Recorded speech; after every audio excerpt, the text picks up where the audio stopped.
नमस्कार मु स्वागत करछि मो चैनल तिसा टेस्टी कुकिंग की आज आपण मानक पई बहुत दिन पर गोटे रेसिपी नहीं आसी जार ना होची मेथी साग को भाजीबा। चलंतु केमिति भाजुची आपण माने वीडियो माध्यम रे देखिबे।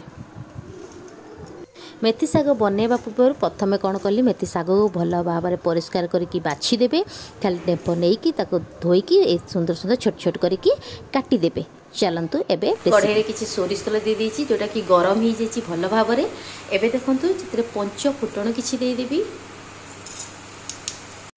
फुटण फुटी सारलानी किछि कटा पियाज आउ किछि कंचा लंका जोटा कि पतला पतला करके पियाज को काटी देछि आ लंका के भी छोट छोट पीस करके काटी देछि आ ताको तेल रे दे देबी। पियाज को बेसी कढ़ा करके भाजीबानी टिके हल्का लाल जेतबे हे जिवो तादरे रसुण किछि छेचिकी रखिथिबा से रसुण को पकेई देबा। मेथी साग आपण माने के सब घरे बनैछथि कमेंट बॉक्स रे कमेंट करके कहिबे। आ मेथी साग खाइबा देह पाई बहुत भल ही थाए। देखंतु एटी हल्का पियाज रंग बदली गलानी। एबे सेतरे कोन करिबा किछि रसुण जोटा कि मु छेचिकी रखिथिली पूरा पेस्ट करिबेन हल्का दर छिचा करिवे से दर छिचा को पकेइबे।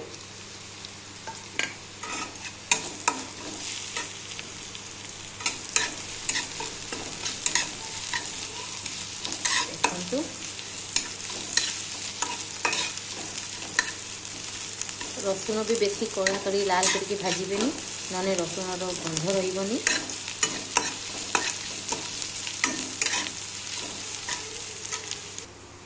एठी देखो किसी आलू को मुझे छोट छोट कर काटी देछि आ किछि बैगण को मध्य काटी देछि। से बैगण और आलू को मुझे मेथी सागर देबी। चलंतु एबे पियाज को देखिबा। एठी जेहेतु पियाज हो सारानी एबे कौन करिबा सेतिरे बैगण पकेई देबा। जो आलू को काटिक रखी ताकू देदेबा। ताकू भल भाव में गोलई दबा। एबे सेतिरे स्वाद अनुसार लुण देदेबा। लुण आपण मानक टेस्ट अनुसार देबे आउ ताकू भल भाव में तल ऊपर करके गोलई दबा।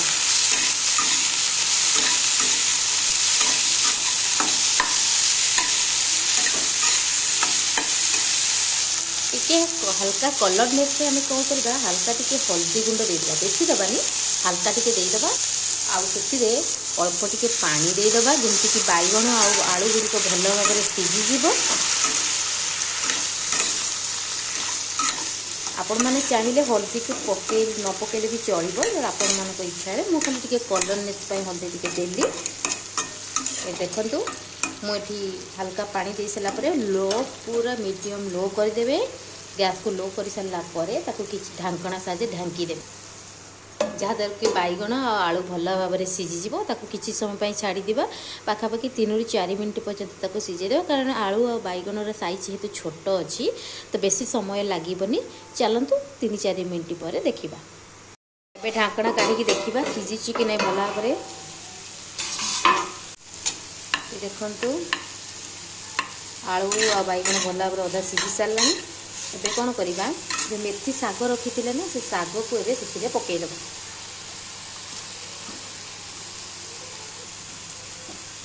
जहाँ आलू बैगण सीझी न अधा रही जाइए साग सेगुड़िक भल भाव में सीझीज।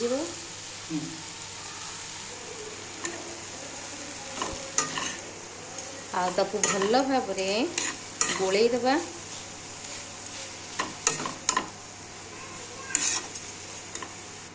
आपको 2-3 मिनट पर्यटन सीझापी छाड़ीदेवा। जहाँ भी परिवा गुड़िक रही एमती आलू और बैगण ता सहित साग गुड़िक भल भाव में सीझी। एबे ढांकना काढ़ीदेवा। देखो तो केते सुंदर बहुत बास्ना बहुत सुंदर बास्ना तो आपण मैंने कले आपण मैंने ही जानीपर। तेणुक वीडियो माध्यम तो कहले किसी हेनी आपण मैंने घरे बनातु खातु साधारणतः भाव में डायबिटीज पेसेंट मैंने आपको खाई पारे जहाँ कि बहुत भल होता है। देखो केते सुंदर आमर मेथी सागर भजा हो जाती। आपण मानकर ये वीडियोटी आपण मानक भल लगे लाइक करेंगे शेयर करेंगे सब्सक्राइब करके जमा भूलें। आ पाखर थी बेल आइकन को निश्चय दबाइदेवे जहाँद्वारा कि जी नुआ नुआ रेसिपी आसूची तो आपण मान जल्दी जाकि पहुँचीज। देखंतु केते सुंदर भाव रे रही जय जगन्नाथ।